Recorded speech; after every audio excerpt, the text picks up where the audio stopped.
Shalom uvracha, everyone. This is Rabbi Cantor Steve Texon of the Cuban Hebrew congregation. Happy to welcome you to another session, our weekly session, discussing the parasha of the week and its relevance to our times.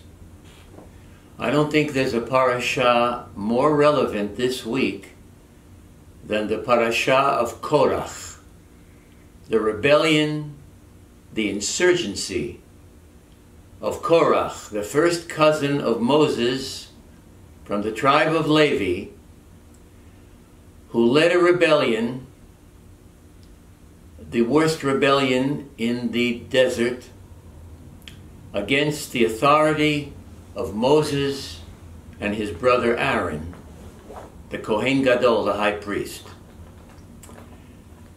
The congregation was demoralized and emotionally vulnerable following the catastrophic episode of the 12 spies. And the people were ripe for rebellion.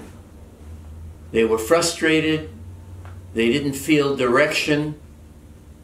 They didn't know where to go, emotionally and even physically.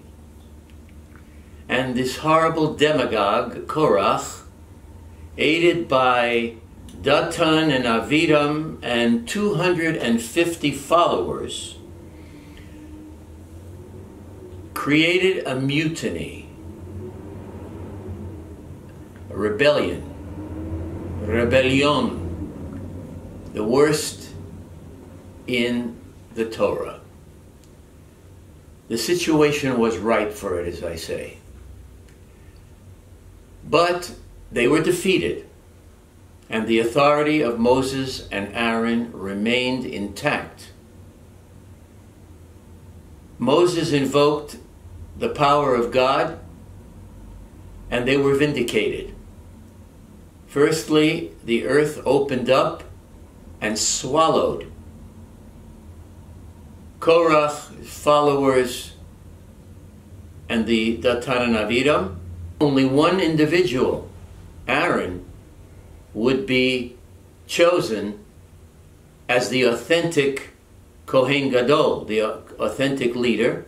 The authority of Moses and Aaron was established again, and Moshe and Aharon were vindicated in their assertion that they were the true leaders of the Jewish people. Moses, his leadership, and Aharon as the Kohen Gadol. Only Aharon's ketoret, incense, was accepted and received the fire from heaven as proof that Aharon was the official Kohen Gadol. Also, as proof of the legitimacy of Aharon, his almond branches blossomed as opposed to the staffs of the others that brought their staffs, trying to assert that they were the leaders. But only the staff of Aharon blossomed with Hashkedia porachat, the almond blossomed, proving Aharon again as legitimate Kohen Gadol. Why did it happen to be almonds? Because there are sweet almonds and bitter almonds. Some almonds begin bitter and wind up sweet. Other almonds begin as sweet and it can end up lethal. But just as Aharon went through the terrible ordeal of having to prove his legitimacy, and he went through the bitterness of the almond, the end result was the sweetness of the almond, that God favored his staff and it blossomed with sweetness. So the mutiny was quelled. The people were vulnerable.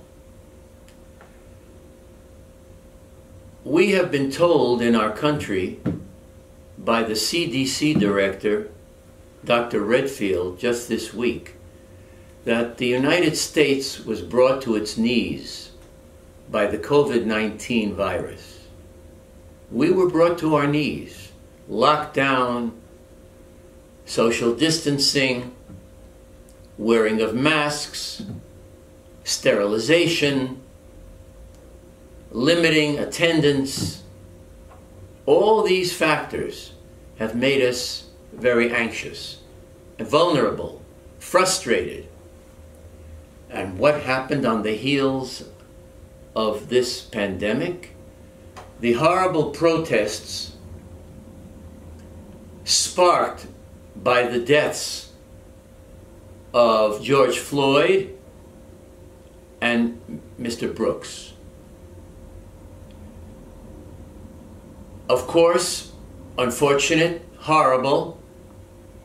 Nobody could foresee this, but it only took this spark to cause this wave of anarchy, of rebellion against really our government, our statues, in effect our civilization, that the protests have reached the point where the protesters have given way to horrible violence, and there's an attempt to erase our history, our culture. If we do this, we are lost as a civilization. Many of our great leaders had a dark side, a bad side. Even our greatest leaders in Judaism were not perfect people. We are human, but we're all created in the image of God. And we have to accept the good with the bad. We can modify statues. We don't have to tear them down. This business of FDR and Teddy Roosevelt and Ulysses Grant, these were people who, Thomas Jefferson, burning the Confederate flag. This is our history. We learn from it. We advance from it. We don't erase it. And we don't loot. And we cannot destroy property. We've got to be civilized. Now, true, there are civilized protests guaranteed by our Constitution and our way of life. But we cannot permit anarchy. We cannot erase history. And I pray with all my heart that we never in this country experience the demagoguery, the anarchy, and the rebellion of a Korach.